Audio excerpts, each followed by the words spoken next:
നമസ്കാരം. മലയാളി വാർത്തയിലേക്ക് സ്വാഗതം. ഇറാനും അമേരിക്കയുമായി യുദ്ധം നടക്കുമ്പോഴും ഇറാനിലെ പല നേതാക്കളുടെയും കമാൻഡർമാരുടെയും ഒക്കെ തന്നെ മക്കളും കുടുംബവുമെല്ലാം മറ്റുള്ള പല വിദേശ രാജ്യങ്ങളിലും സുരക്ഷിതമായി ആഡംബരത്തിൻ്റെ ഒരു നെറുകയിൽ താമസിക്കുകയാണ്. ഈ മുജ്തബ ഖമേനിയുടെ അടക്കം പല ചരിത്രവും അദ്ദേഹത്തിൻ്റെ തോണ്ടിയെടുത്തപ്പോൾ അറിയാൻ സാധിച്ചതും പല വിദേശ രാജ്യങ്ങളിലായിട്ടും ബില്യൺ കണക്കിന് സ്വത്തുക്കളാണ് മുജ്തബ ഖമേനിക്കടക്കം സ്വന്തമായിട്ടുള്ളത്. ഇതേപോലെ തന്നെയാണ് ഇറാനിലെ പല ഉന്നത കമാൻഡർമാരുടെയും മക്കളുടെയും അവസ്ഥ. സ്വന്തം രാജ്യത്ത് യുദ്ധം നടക്കുമ്പോഴും ആഡംബരത്തിൻ്റെ നെറുകയിൽ US-ൽ താമസിച്ചിരുന്ന ഇറാനിയൻ വനിതകൾ ഇപ്പോൾ വാർത്തകളിൽ നിറയുകയാണ്.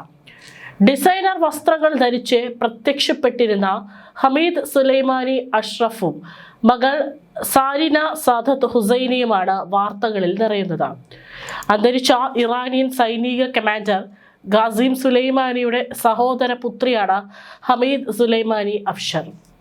ഇറാനുമായുള്ള യുദ്ധത്തിൽ അമേരിക്കൻ സൈനികർ കൊല്ലപ്പെടുന്നത് ഇരുവരും ആഘോഷിക്കുന്നതായി US state secretary Marco Rubio നേരത്തെ ആരോപിച്ചിരുന്നു. പിന്നാലെ മാർക്കോ റൂബിയോയുടെ നിർദ്ദേശത്തിന്റെ അടിസ്ഥാനത്തിൽ ഇരുവരുടെയും ഗ്രീൻ കാർഡ് ഉടൻ സർക്കാർ റദ്ദാക്കി. തുടർന്ന് ലോസ് ആഞ്ചൽസിൽ ഇമിഗ്രേഷൻ ആൻഡ് കസ്റ്റംസ് എൻഫോഴ്സ്മെന്റ് ഉദ്യോഗസ്ഥർ ഇരുവരെയും കസ്റ്റഡിയിലെടുത്തു. നിലവിൽ ഹമീദ് സുലൈമാനി അഷ്റഫിനെയും മകൾ സരിന സാദത്ത് ഹുസൈനെയും നാട് കടത്താനുള്ള നടപടികൾ പുരോഗമിക്കുകയാണ്. നുരഞ്ഞു പൊന്തുന്ന ഷാമ്പെയിൻ കുപ്പികളും വില കൂടിയ കാറുകളും ആഡംബര പാർട്ടികളുമെല്ലാം നിറഞ്ഞതായിരുന്നു ഇരുവരുടെയും US-ലെ ജീവിതം. ഇതിൻ്റെ ചിത്രങ്ങൾ പതിവായി സമൂഹ മാധ്യമത്തിലും പങ്കുവയ്ക്കുമായിരുന്നു. 2015 ജൂണിൽ ടൂറിസ്റ്റ് വിസയിലാണ് ഹമീദ് സുലൈമാനി അഫ്ഷർ US-ലെത്തിയത്.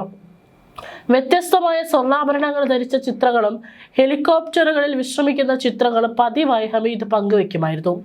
സ്റ്റുഡന്റ് വിസയിലാണ് മകൾ US-ലെത്തിയത്. ബിക്കിനി ധരിച്ച് കുളത്തിനരികിലെ ലോഞ്ചിൽ വിശ്രമിക്കുന്ന സരീന സാദത്ത് ഹുസൈനിയുടെ സമൂഹ മാധ്യമത്തിലെ ചിത്രങ്ങൾ വൻ വിവാദമായി മാറിയിരുന്നു.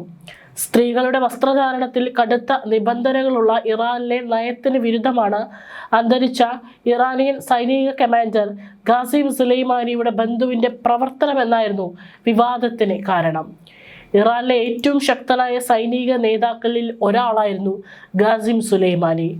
2020 ജാനുവരിയിൽ ബാഗ്ദാദ് വിമാനത്താവളത്തിൽ US പ്രസിഡന്റ് ഡൊണാൾഡ് ട്രംപ് ഉത്തരവിട്ട US റീപ്പർ ഡ്രോൺ ആക്രമണത്തിലാണ് ഖാസിം സുലൈമാനി കൊല്ലപ്പെട്ടത്. അക്കാലത്ത് അന്തരിച്ച പരമോന്നത നേതാവ് അയത്തുള്ള അലി ഖമനേയിക്ക് ശേഷം രാജ്യത്തെ ഏറ്റവും സ്വാധീനമുള്ള കമാൻഡറായി ഖാസിം സുലൈമാനി കണക്കാക്കപ്പെട്ടിരുന്നു.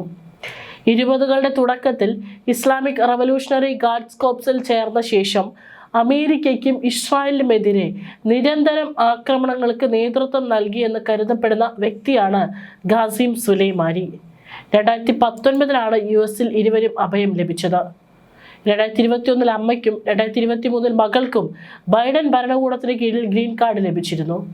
2025 ജൂലൈയിൽ നാച്ചുറലൈസേഷനുള്ള അതായത് പൗരത്വത്തിനുള്ള അപേക്ഷയിൽ ഗ്രീൻ കാർഡ് കിട്ടിയ ശേഷം കുറഞ്ഞത് 4 തവണയെങ്കിലും താൻ ഇറാനിലേക്ക് യാത്ര ചെയ്തിട്ടുണ്ടെന്നും ഹമീദ് വെളിപ്പെടുത്തിയെന്നും ഇത് അഭയാർത്ഥിയാണെന്ന അവകാശവാദം തള്ളിക്കൊണ്ടിരിക്കുകയാണ് അധികാരികൾ.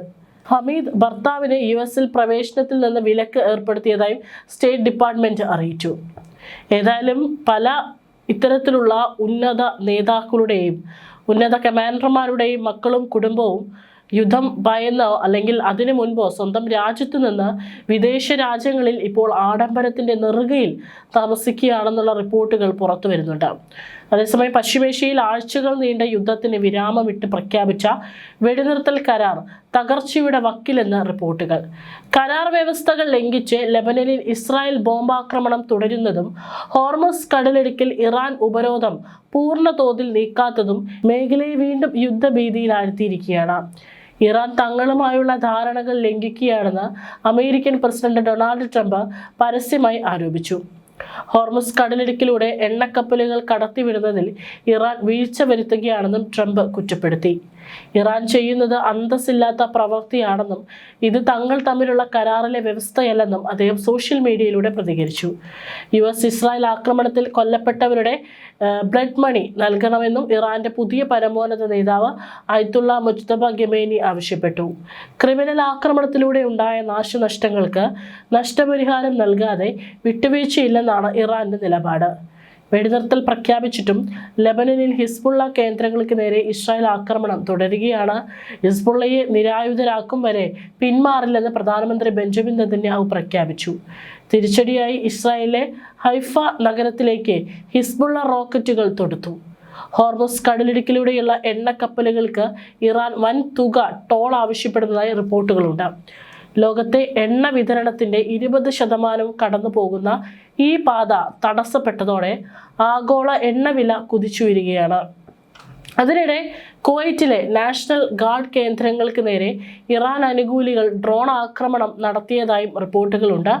ഇത് അന്താരാഷ്ട്ര നിയമങ്ങളുടെ ലംഘനമാണെന്നും കുവൈറ്റ് കുറ്റപ്പെടുത്തി.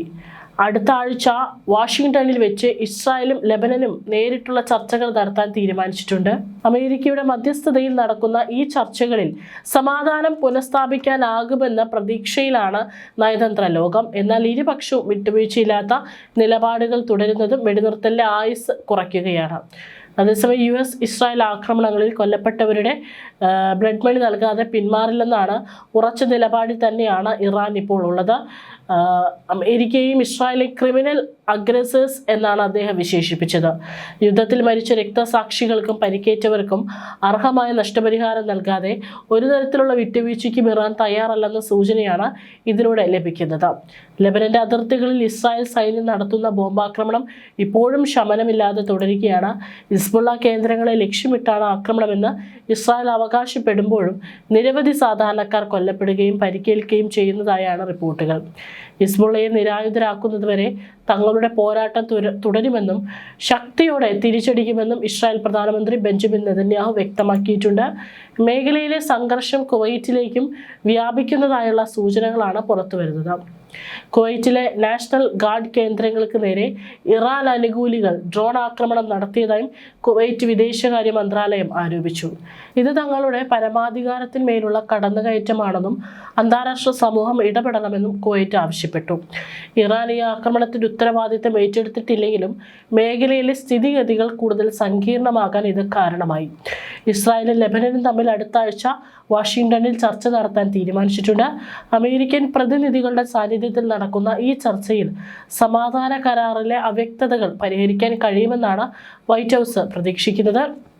എന്നാൽ ലെബനനിലെ ജനവാസ കേന്ദ്രങ്ങളിൽ നിന്ന് ഒഴിഞ്ഞു പോകാത്ത പക്ഷം ഇസ്രായേലിന് നേരെ ആക്രമണം തുടരുമെന്നും ഹിസ്ബുള്ള മുന്നറിയിപ്പ് നൽകിയിട്ടുണ്ട്. കഴിഞ്ഞ രാത്രിയിൽ ഇസ്രായേലിലെ ഹൈഫ നഗരത്തിന് നേരെ ഹിസ്ബുള്ള ശക്തമായ റോക്കറ്റ് ആക്രമണം നടത്തി. ഇതിന് തിരിച്ചടിയായി ഹിസ്ബുള്ളയുടെ 10ഓളം റോക്കറ്റ് ലോഞ്ചറുകളും ഇസ്രായേൽ സൈന്യം തകർത്തു. വെടിനിർത്തൽ പ്രഖ്യാപനത്തിന് ശേഷവും ഇത്തരത്തിൽ ആക്രമണങ്ങൾ തുടരുന്നതും സമാധാന കരാർ വെറും കടലാസിൽ ഒതുങ്ങുന്നതിന് തെളിവാണ്. ബെയ്റൂട്ടിന്റെ പ്രാന്തപ്രദേശങ്ങളിലും പുതിയ ഒഴിപ്പിക്കൽ ഉത്തരവുകൾ ഇസ്രായേൽ സൈന്യം പുറപ്പെടുവിച്ചിട്ടുണ്ട്.